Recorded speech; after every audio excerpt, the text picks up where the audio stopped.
আসসালামু আলাইকুম। পঞ্চম শ্রেণীর শিক্ষার্থী বন্ধুরা, তোমাদের গণিত বইয়ের 24 পৃষ্ঠার দেখো 11 নম্বর সমস্যাটির সমাধান করে দেখাবো। এখানে বলছে মা ও মেয়ের বয়সের সমষ্টি 56 বছর। পরে বলছে মায়ের বয়স মেয়ের বয়সের কত 3 গুণ, তাদের প্রত্যেকের বয়স কত। এখানে কিন্তু একটা শর্ত তো আছে। শর্তটা কি? মায়ের বয়স হলো মেয়ের বয়সের 3 গুণ, অর্থাৎ মেয়ের যে বয়স তার 3 গুণ হচ্ছে মায়ের বয়স। দেখো সমাধানটা আমি করে দেখাচ্ছি। তাহলে আমরা লিখবো এরকম, শুরুতে ধরি মেয়ের বয়স, মেয়ের বয়স 1 গুণ, ঠিক আছে। এবার লিখবো মায়ের বয়স, মায়ের বয়স, মায়ের বয়স কত 3 গুণ। এটা তো শর্ত দেওয়াই আছে, মেয়ের বয়স যা মায়ের বয়স হচ্ছে কি মেয়ের বয়সের 3 গুণ, ঠিক আছে। এটাকে আমরা যোগ করে দেখি, তাহলে কি হবে আমাদের মোট বয়স, মোট বয়স। তাহলে 3 আর 1 যোগ করলে কত হয় 4 গুণ, 4 গুণ কত হবে 4 গুণ হবে 4। ওকে, এখন দেখো তাহলে এই 4 ভাগের মেয়ের বয়স কত, 4 ভাগের এই 3 ভাগ, কারণ দুজনের মোট বয়স কত 4 গুণ, তাই না। তাহলে বলতে পারি মেয়ের বয়স, মেয়ের বয়স, মেয়ের বয়স কত দেখো 56/4 গুণ 1 বছর। কেন 1 দিয়ে গুণ করলাম? কারণ মেয়ের বয়স তো 4 ভাগের 1 ভাগে মেয়ের বয়স হওয়ার কথা, কারণ ওর তো 1 ভাগ পাবে।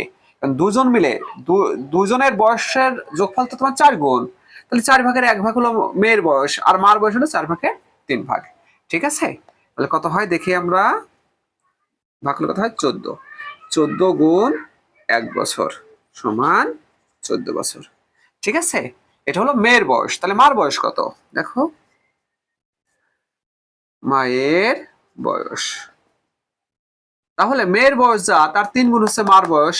এই দেখো 14 গুণ 3 বছর সমান কত হয় 42 বছর, ঠিক আছে। মায়ের বয়স হচ্ছে 42 বছর। তো ফ্রেন্ডস দেখো, আমি এই মার বয়স বের করা আরো দুটা বিকল্প দেখাচ্ছি। অথবা অথবা এইভাবে করা যায়, অথবা এই দেখো লিখতে পারি মায়ের বয়স, মায়ের বয়স,